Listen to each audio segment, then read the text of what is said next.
السلام عليكم ورحمة الله وبركاته. ازيكم يا حبايبي؟ عاملين ايه؟ يا رب تكونوا بخير وفي احسن حال. وحشتوني جدا جدا جدا من فترة ما نزلتش، مش من الفيديو اللي فات، من فترة ما نزلتش.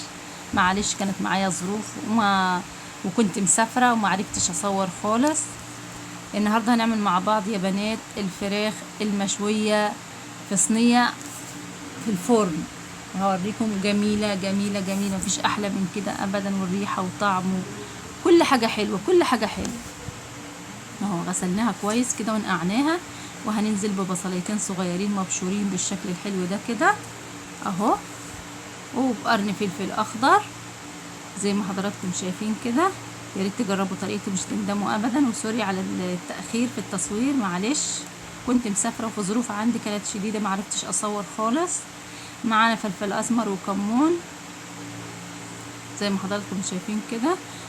هنا ده فلفل اسمر وكمون وبهارات الفراخ 3 نزلتهم. ماشي، يا ريت تجربوا الطريقه دي جميله، مش هتندموا ابدا. معانا معلقه بابريكا زي ما حضراتكم شايفين كده اهو. وهنا معانا معلقه البهارات السبعه اهو بالشكل الحلو ده كده. وهنضرب كله في بعضه بالشكل الحلو ده كده. هننزل بالملح، طريقة سهلة وسريعة ومفيدة، واللي مش عايز يعمل على الفحم او ما عندهوش مكان للفحم يعمل زي ما انا بعمل كده.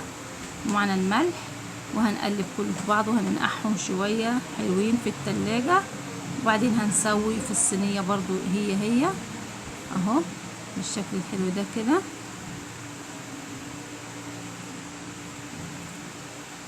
اهو. وده بعد السوا. لو عجبكم الفيديو حطوا لايك وشير، ودمتم في رعاية الله.